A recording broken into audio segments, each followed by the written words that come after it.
Pagi itu, Arga terbangun lebih awal dari biasanya. Di rumah kontrakan kecilnya, yang terletak di gang sempit belakang pasar. Ia tinggal berdua bersama ibunya, yang sedang sakit-sakitan. Matahari baru saja menyinari langit Jakarta, dan suara iem. Tetangga mulai bersahutan.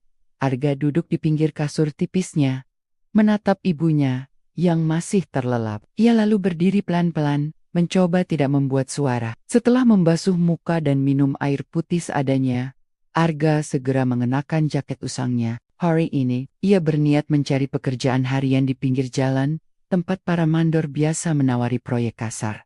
Seperti biasa, sarapan tak lebih dari 2 potong roti tawar sisa kemarin. Tapi Arga tak pernah mengeluh. Ia sudah terbiasa hidup sederhana. Sejak ayahnya meninggal 3 tahun lalu, Arga berhenti kuliah dan mulai bekerja serabutan demi mencukupi kebutuhan ibunya. Di perjalanan menuju tempat biasa mangkal para pekerja lepas, Arga melewati trotoar yang cukup ramai. Di sisi jalan, tampak seorang gadis muda duduk sendiri di bangku halte, menunduk sambil memeluk tas selempangnya. Sekilas, tak ada yang mencurigakan, tapi Arga merasakan sesuatu yang ganjil. Gadis itu terlihat cemas, matanya celingak-celinguk, dan tangannya gemetaran. Arga memperlambat langkahnya. "Maaf mbak, mbaknya kenapa? Butuh bantuan?" tanya Arga hati-hati. Gadis itu terkejut, lalu mencoba tersenyum, walau jelas-jelas gugup. "Dompetku baru aja dicopet, dan aku nggak tahu harus gimana." Arga mengangguk pelan. Ia tahu betul bagaimana rasanya panik kehilangan sesuatu, apalagi di jalanan kota seperti ini. "HP masih ada?" tanya Arga. "Ada, tapi aku nggak tahu mau hubungi siapa. Aku baru pindah ke Jakarta. Nggak hafal jalan," jawabnya pelan. Ada getaran dalam suaranya, seperti menahan tangis. Arga menarik napas. Ia mengeluarkan dompetnya yang tipis. Isinya hanya uang receh dan selembar 50 ribuan. Satu-satunya uang untuk makan hari itu. Ia menatap wajah si gadis. Pakaian gadis itu sederhana, tapi rapi. Wajahnya bersih, rambut terikat rapi. Tidak terlihat seperti orang yang sedang mencari perhatian. Tanpa berpikir panjang, Arga menyodorkan uang itu. "Nih mbak, buat naik ojek online atau apalah." "Nggak banyak, tapi paling nggak bisa bantu pulang." Gadis itu tampak terkejut. "Kamu yakin ini uang kamu satu-satunya ya?" Arga hanya mengangguk dan tersenyum. "Nggak apa-apa, saya biasa kok. Susah, yang penting mbaknya aman." Gadis itu menerima uang itu dengan tangan gemetar. "Namaku Nadia." "Makasih banyak mas." Arga sama-sama. "Semoga hari Mbak Nadia jadi lebih baik," ucap Arga sambil melangkah pergi. Baru beberapa langkah, Nadia memanggilnya lagi. "Mas, Arga, tunggu."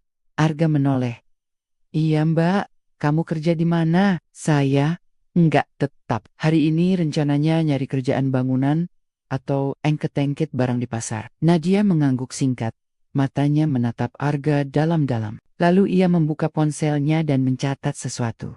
"Oke, bisa kita ketemu lagi? Aku bakal balikin uangnya. Janji?" Arga mengangkat tangan, seolah menolak. "Nggak usah dipikirin, anggap aja sedekah pagi ini." Nadia tersenyum kecil, lalu melambaikan tangan. Arga pun melanjutkan langkahnya. Ia merasa ringan. Entah kenapa, walaupun dompetnya kosong, hatinya justru terasa penuh. Di tempat biasa mangkal, hari itu tak ada mandor yang datang. Arga hanya duduk bersama para pekerja lain yang juga tak kebagian proyek. Siang menjelang sore, ia pulang dengan tangan kosong. Sesampainya di rumah, ibunya batuk-batuk dan terlihat makin lemah. Arga mengusap dahi wanita yang sangat ia sayangi itu, lalu mengambil air hangat dan menyuapinya bubur instan seadanya. Malamnya, saat hendak tidur, Arga memandangi lenggit-lenggut yang penuh bekas bocoran air. Ia berpikir tentang gadis yang ia temui. Karib senyumnya, cara bicaranya yang lembut, dan sorot matanya yang entah kenapa terasa berbeda. "Semoga dia baik-baik aja," gumam Arga, menatap lenggit-lenggit kamar kontrakan yang penuh bekas bocoran air. Namun, Arga tidak tahu bahwa di saat yang sama, seseorang sedang sibuk mencarinya. Bukan sembarang orang. Gadis yang ia bantu pagi tadi ternyata menyimpan rahasia besar dan niat besar. Di sebuah rumah mewah di kawasan elit Jakarta, Nadia sedang duduk di ruang kerjanya yang rapi dan penuh buku. Ia menatap layar laptop dengan alis berkerut. Di sampingnya, secangkir teh melati sudah dingin. Ia baru saja membuka CCTV dari halte tempat ia kehilangan dompet pagi tadi. Beruntung, salah satu toko di dekat situ punya kamera yang mengarah ke trotoar. Akhirnya ketemu juga, gumamnya pelan. Wajahnya serius.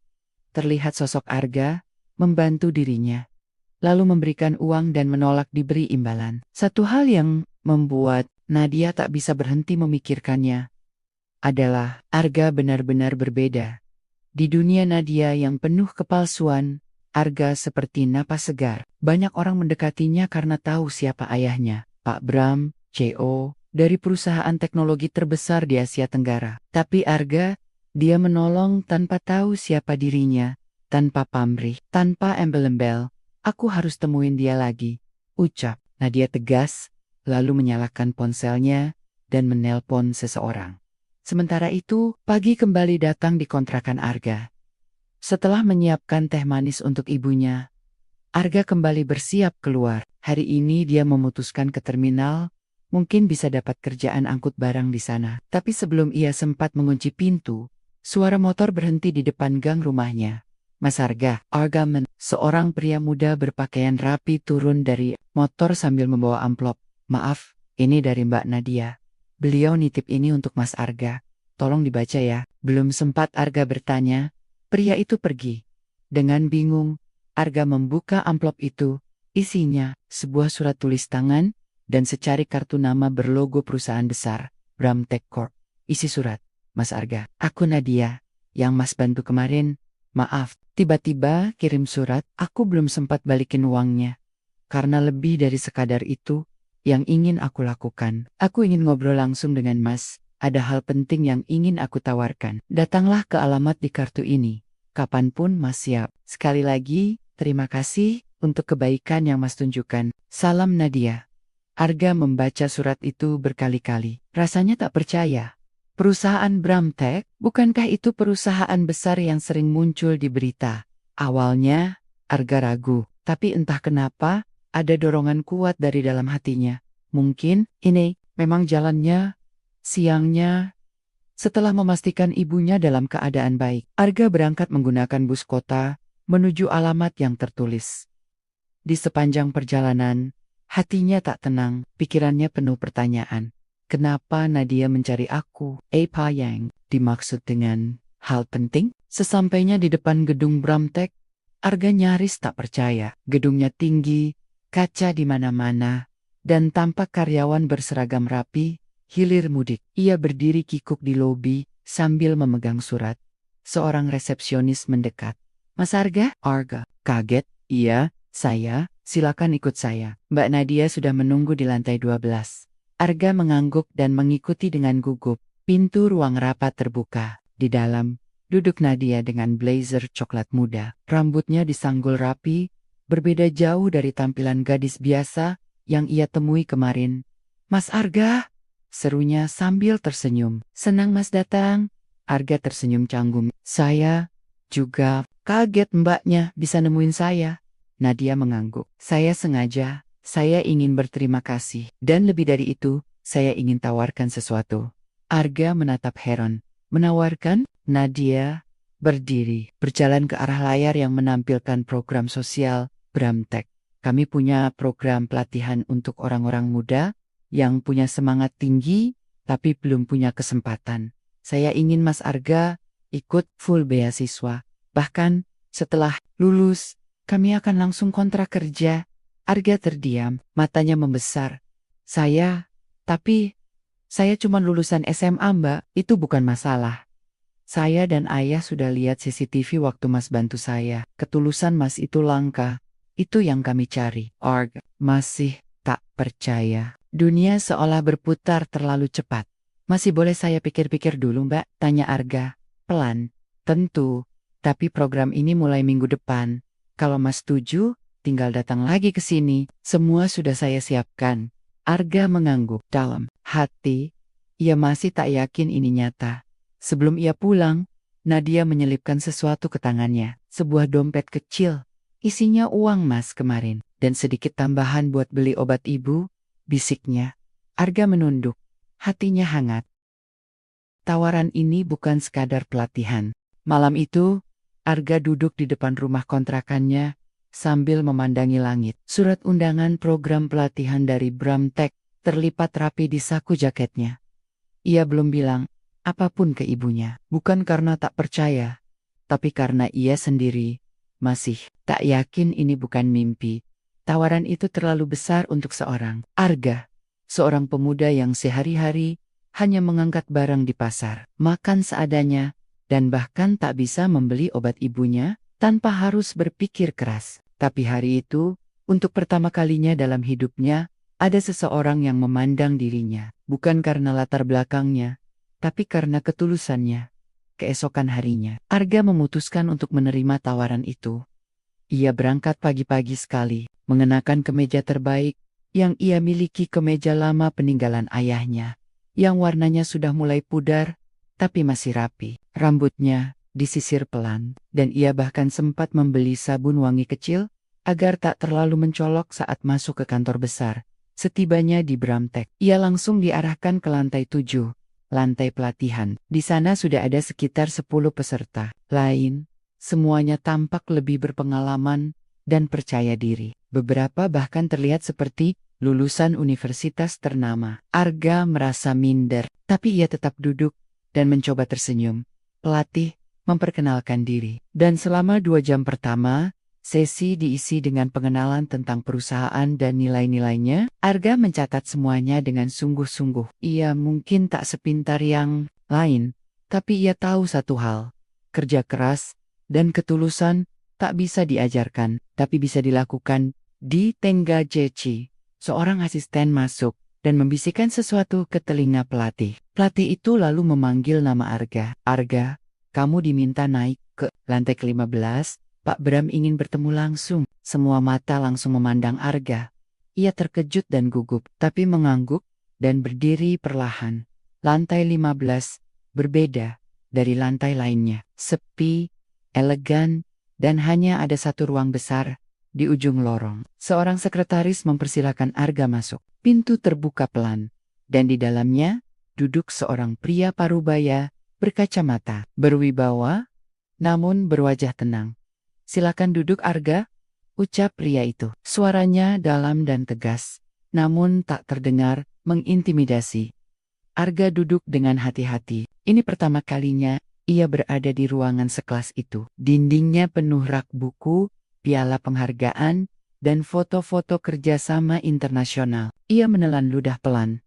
Aku Bram, lanjut pria itu. Ayah dari Nadia. Arga langsung menunduk sopan. Selamat pagi Pak, maaf saya belum sempat mengucapkan terima kasih atas kesempatan ini. Pak Bram tersenyum kecil. Saya yang berterima kasih, kalau bukan karena kamu, Nadia mungkin berada dalam bahaya. Saya sudah lihat rekaman CCTV-nya. Arga hanya bisa tersenyum canggung. Itu kebetulan aja Pak, saya cuma bantu semampunya. Pak Bram menatap Arga dalam-dalam. Tapi kamu bantu tanpa tahu siapa dia, tanpa tanya imbalan. Dan saya menghargai orang seperti itu. Dunia ini terlalu penuh orang yang bergerak karena pamrih. Arga mengangguk pelan. Ia tidak tahu harus membalas apa. Sekarang kamu ikut program pelatihan kami. Tapi saya ingin kamu tahu, ini bukan sekadar program. Ini juga tes. Arga mengernyit. Tes Pak? Ya, tes untuk lihat siapa kamu sebenarnya. Bukan cuma seberapa pintar, tapi seberapa tahan kamu menghadapi tekanan, dunia kerja keras, dunia perusahaan besar seperti ini. Lebih keras lagi. Arga menarik napas dalam. Saya siap belajar Pak. Saya memang gak punya gelar, tapi saya bakal kerja keras. Pak Bram mengangguk pelan. Ia tampak puas dengan jawaban itu. Satu hal lagi, ucapnya. Kamu tidak akan diperlakukan spesial karena insiden itu. Justru, kamu mungkin akan diberi lebih banyak tugas. Saya ingin lihat sejauh apa kamu bisa bertahan. Arga tersenyum tipis. Kalau itu maksudnya saya dikasih kesempatan, saya siap Pak. Pak Bram mengangguk. Baik, mulai minggu depan, kamu akan magang langsung di bawah salah satu manajer kami. Belajarlah dari bawah, dan jangan sil-siokan kepercayaan Nadia. Sore itu, Arga keluar dari kantor dengan hati campur aduk. Senang, gugup, takut dan bangga. Untuk pertama kalinya, hidupnya punya arah. Ia bukan lagi pemuda pengangguran yang menunggu nasib di pinggir jalan. Sekarang, ia adalah peserta resmi dari program magang di perusahaan besar. Sesampainya di rumah, ia ceritakan semuanya pada ibunya. Wanita itu menangis haru, memeluk Arga lama sekali. Arga, kamu memang anak yang baik. Tuhan pasti balas semua kebaikan kamu, bisiknya pelan. Malam itu, Arga tidak bisa tidur. Ia terus membayangkan hari-hari ke depan. Ia tahu, ini bukan akhir perjuangan, justru baru permulaan. Tapi ia siap, karena ia percaya orang kecil pun punya kesempatan besar, asal mau terus berjalan. Dan tanpa ia tahu, di ruangan lain, Nadia diam-diam memperhatikan langkah Arga dari layar CCTV kantor. Senyum lembutnya mengembang. Hari Senin datang lebih cepat dari yang Arga harapkan. Ia bangun lebih pagi dari biasanya. Mengenakan kemeja putih bersih, kemeja yang ia cuci dan setrika sendiri semalam. Meski hanya punya satu celana kain yang layak, Arga memastikan semuanya rapi dan pantas. Sebelum berangkat, ia mencium tangan ibunya yang masih terbaring di tempat tidur. Doain Arga ya. Bu, hari ini mulai kerja pertama. Ibunya tersenyum lemah, tapi penuh kebanggaan. Ibu selalu doain kamu enggak? Tetap rendah hati, kerja sungguh-sungguh. Dengan semangat dan rasa gugup yang saling bertabrakan dalam dadanya, Arga pun berangkat ke kantor Bramtek. Ini bukan sekadar hari pertama kerja. Ini adalah awal perjuangan barunya. Sesampainya di kantor, Arga langsung diarahkan ke lantai ke-10. Di sana ia akan magang di bawah bimbingan seorang manajer senior bernama Pak Rendi. Sebelum naik, Arga sempat mendengar bisik-bisik dari peserta lain soal Pak Rendi yang dikenal galak, disiplin dan killer. Tuh nggak peduli kamu siapa, lulusan mana, semua disamaratakan. Salah dikit, langsung disemprot, kata salah satu peserta pelatihan saat di lift. Arga hanya menelan ludah. Ia menguatkan hati. Aku di sini buat belajar, pikirnya. Pintu ruang tim terbuka. Di dalam, seorang pria berumur sekitar 40-an berdiri di depan meja besar, sedang sibuk mengecek laporan. Pakaiannya rapi, wajahnya tegas, dan tatapannya tajam. Arga ya? Tanya pria itu tanpa menatap. Iya Pak, saya Arga. Saya Rendi. Mulai hari ini, kamu ikut saya. Jangan banyak tanya. Perhatikan baik-baik. Kerja di sini butuh kecepatan dan ketelitian.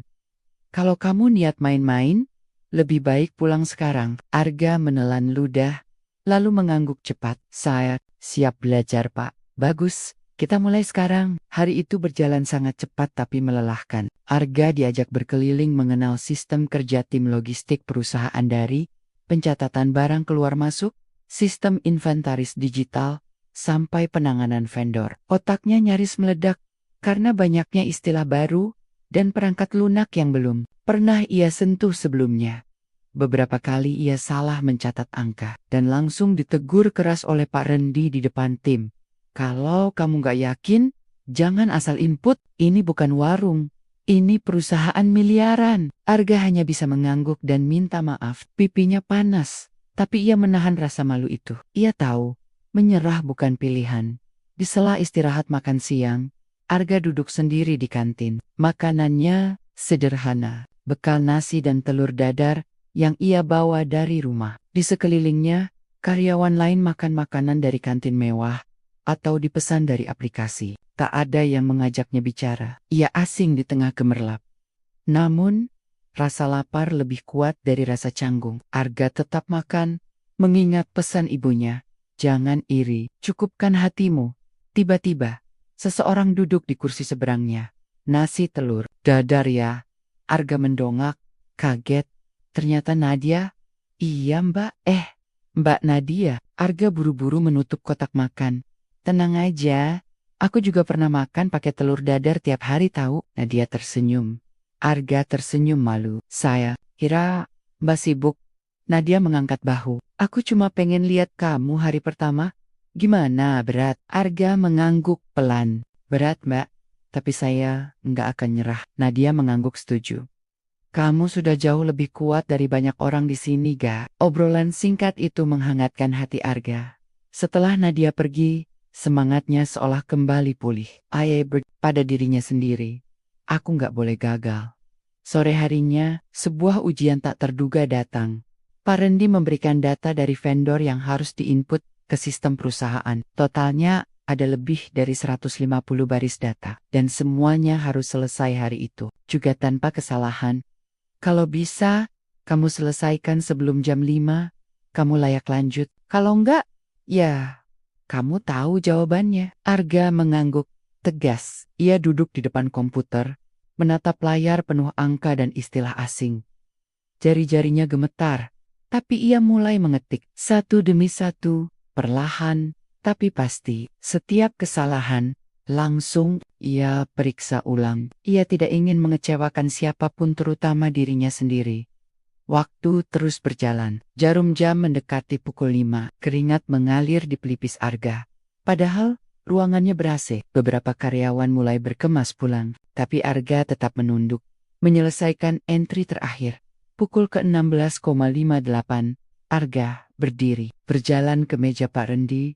Dan menyerahkan hasil kerjanya. Pak Rendi mengambil berkas itu, lalu mengeceknya satu persatu. 10 menit berlalu, dalam ketegangan. Arga menatap lantai, menahan napas. Akhirnya, Pak Rendi menutup berkas itu dan mendongak.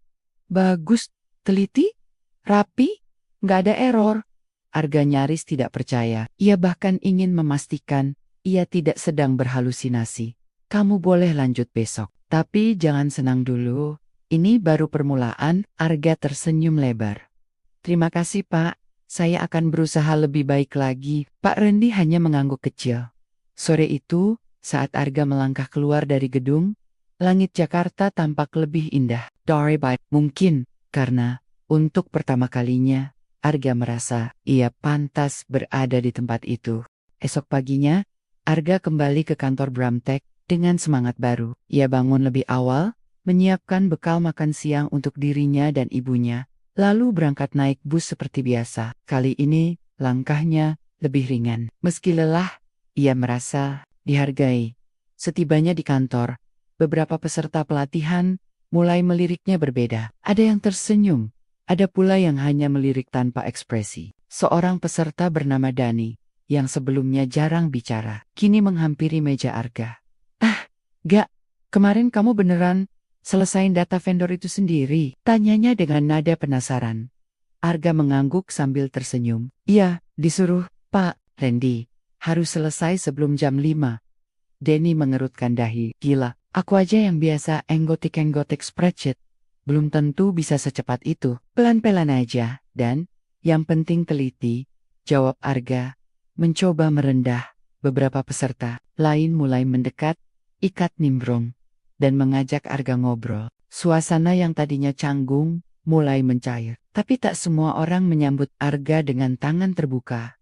Di pojok ruangan, seorang pria bernama Rio hanya menatap dari jauh. Rio adalah salah satu peserta pelatihan yang dikenal ambisius dan pintar. Ia lulusan universitas ternama, anak pengusaha pula. Sejak awal, ia merasa paling pantas mendapatkan perhatian perusahaan. Namun kini, semua mata mulai melirik Arga, si pemuda sederhana, yang entah dari mana. Hari-hari berikutnya berjalan cepat. Arga semakin terbiasa dengan tugas-tugas kantor, dari memasukkan data, membantu tim logistik, hingga ikut rapat harian. Pak Rendi mulai jarang memarahinya, bahkan sesekali memuji hasil kerjanya di depan tim. Arga, kamu bantu review data pengiriman kemarin ya, saya percaya kamu bisa, ucap Pak Rendi suatu pagi. Pujian kecil itu membuat Arga semakin yakin bahwa ia sedang berada di jalan yang benar. Namun, pujian itulah yang mulai menimbulkan rasa tidak nyaman di hati. Beberapa peserta, terutama Rio, hebat ya, baru masuk seminggu, udah dianggap anak emas, gumam Rio sinis saat di kantin. Arga yang mendengarnya hanya tersenyum. Ayah tahu, makin tinggi pohon, makin kencang angin menerpa. Suatu siang, setelah jam makan, Arga dipanggil ke ruang kecil di dekat kantor pusat. Ternyata Nadia yang memanggil. Ia duduk di sana dengan 2 gelas es teh di meja. "Waktu istirahat kamu kan? Duduk sebentar yuk," ajaknya ramah. Arga menurut, duduk dengan agak canggung. "Mbak, maksud saya, Mbak Nadia nggak sibuk?" Nadia tersenyum kecil. "Panggil aja Nadia Gaka, Yuza Kaku. Ini jam istirahat juga buat aku." Arga mengangguk pelan. "Aku dengar kamu udah mulai dipercaya sama Pak Randy," lanjut Nadia. "Pelan-pelan mulai ngerti sistemnya. Tapi masih banyak yang belum saya kuasai," jawab Arga jujur. Nadia menatapnya sambil tersenyum. "Kamu tahu nggak, Ga? Banyak orang di sini pintar, tapi nggak semua bisa dipercaya. Itu yang bikin kamu beda, Yuklepan." Itu membuat Arga terdiam. Ada perasaan hangat yang sulit ia jelaskan. Nadia selalu tahu cara menenangkan hatinya tanpa membuatnya tinggi hati. Tapi, sayangnya, percakapan mereka tak sepenuhnya berjalan diam-diam di balik pintu ruangan kaca. Rio berdiri mematung, melihat mereka berdua tertawa kecil. Rasa tak suka dalam dirinya tumbuh semakin kuat. Malam harinya, di rumah kontrakan, Arga duduk menemani ibunya yang sedang meminum obat. Wajah ibunya sedikit membaik. Arga lalu menceritakan sedikit tentang pekerjaannya meski tak menyebutkan kedekatannya dengan Nadia. "Ibu bangga sama kamu, Ga. Tapi ingat, tetap jadi Arga yang sederhana. Jangan terbang kalau dipuji, jangan tumbang kalau diremehkan," nasihat ibunya.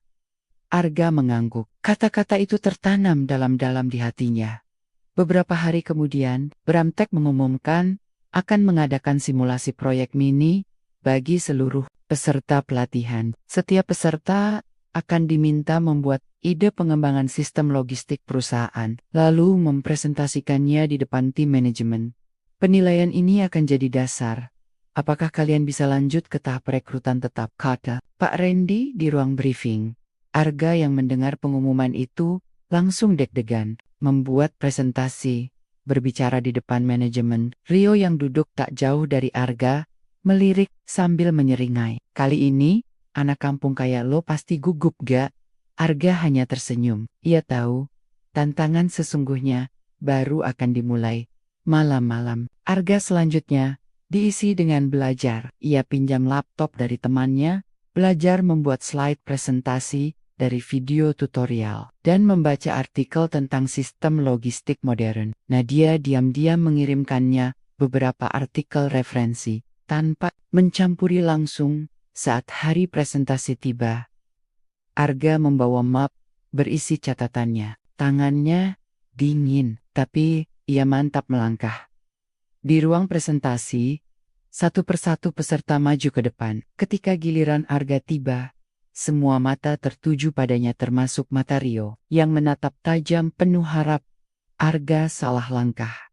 Arga berdiri tegak, menatap layar, lalu mulai bicara dengan suara tenang dan pelan.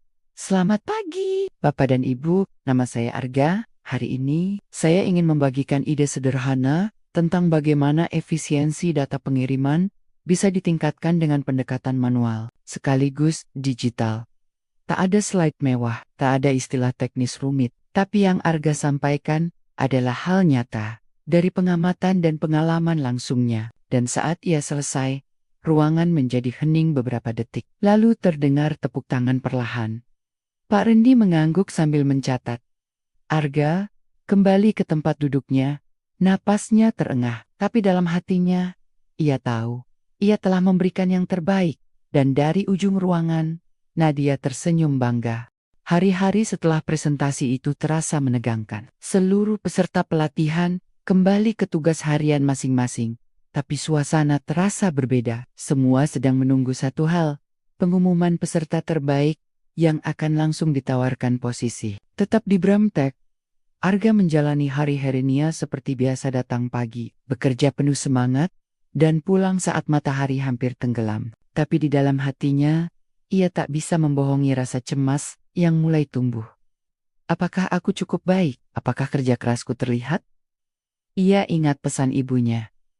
Jangan tumbang kalau diremehkan. Kata-kata itu ia ulang setiap pagi, seperti doa yang meneguhkan langkahnya. Suatu siang, suasana kantor lebih ramai dari biasanya. Semua peserta dikumpulkan di ruang auditorium kecil, lantai dasar. Di layar besar tertulis, pengumuman hasil evaluasi simulasi proyek dan penempatan peserta. Pak Bram sendiri hadir hari itu. Duduk di kursi depan bersama beberapa jajaran manajemen. Arga duduk di barisan tengah, diam, menunduk. Rio ada 2 kursi di sebelahnya.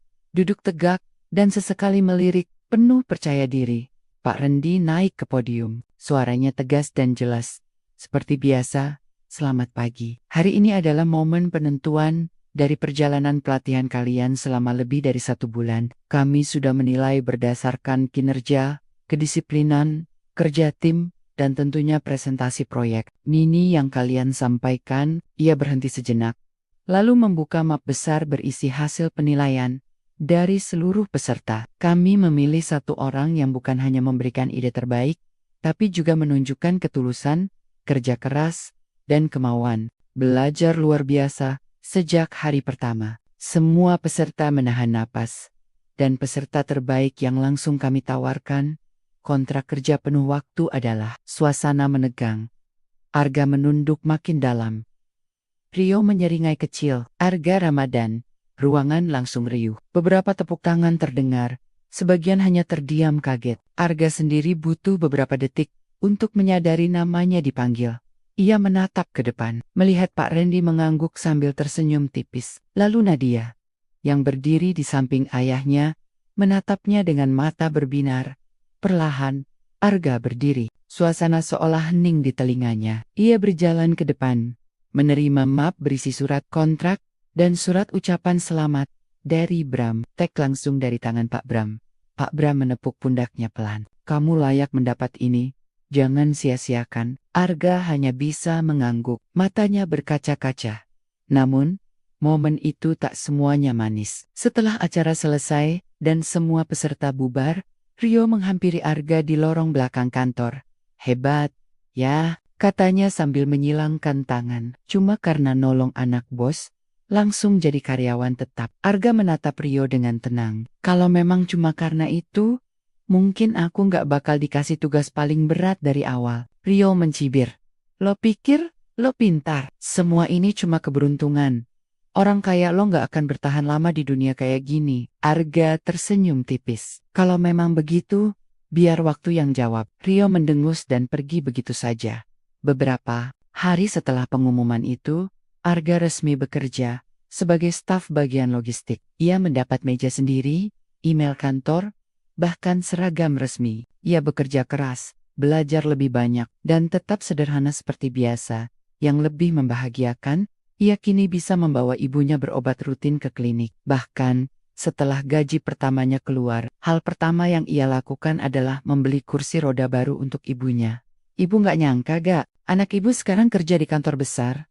Ucap ibunya sambil menangis haru.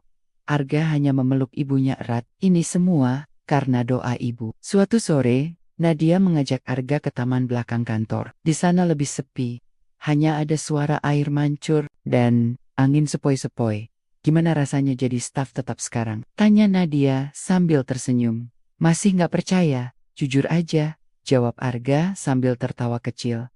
Tapi saya senang, bukan karena dapat kerja, tapi karena bisa ngebuktiin ke diri sendiri kalau saya mampu. Nadia mengangguk. Kamu layak dapat lebih dari itu. Enggak, ayahku bahkan bilang kamu punya potensi besar buat jadi kepala tim suatu hari nanti. Arga terdiam. Saya nggak mau buru-buru, Ned. Saya masih banyak belajar. Nadia menatapnya lama. Dan kamu tetap jadi Arga yang aku temui di halte itu? Ya, Arga tersenyum. Selama masih jadi diri sendiri, saya nggak takut kehilangan arah. Mereka tertawa pelan. Tak ada yang berlebihan, tak ada janji-janji kosong. Hanya 2 orang yang saling menghargai bertemu karena kebaikan hati. Beberapa bulan berlalu, Arga terus berkembang. Tidak hanya secara profesional, tapi juga secara pribadi. Ia menjadi inspirasi bagi banyak staf muda lainnya. Bukan karena latar belakangnya yang mengesankan, melainkan karena kesederhanaannya yang konsisten, dan meski hubungannya dengan Nadia belum pernah didefinisikan secara pasti. Satu hal yang jelas, Mereka menjaga satu sama lain. Dengan cara yang sederhana, tapi berarti, Arga kini bukan lagi pemuda yang menunggu pekerjaan di pinggir jalan. Ia adalah pria yang berjalan tegak, dengan hati yang tetap rendah. Semua berawal dari satu kebaikan kecil, yang tak pernah ia sangka bisa seluruh arah hidupnya.